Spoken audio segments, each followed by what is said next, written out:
ଯେମିତିକି କୁହାଯାଏ କି ଜାତକର ଜନ୍ମ ହିଁ ଅଦୃଶ୍ୟର ଏକ ଯୋଜନା ଅନୁସାରେ ଏମିତି ଏକ ସମୟରେ ଏବଂ ସ୍ଥାନରେ ହୁଏ, ଯାହାଫଳରେ ତାହା ଭିତରେ ସେହି ସବୁ ବିଶେଷ ଗୁଣ ସବୁ ଆସେ।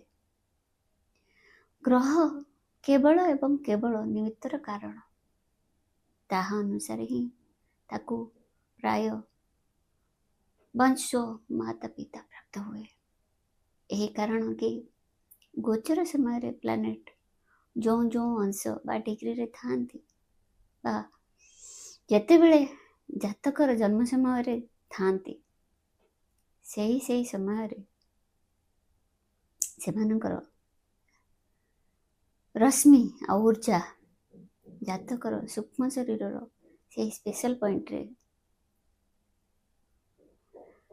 ଆସିବାର ଏକ ନିଶ୍ଚିତ ମାର୍ଗ ତାହାର ଜନ୍ମ ସମୟର ଏକ ନିର୍ଦ୍ଧାରିତ ସମୟରେ ହୋଇସାରିଛି।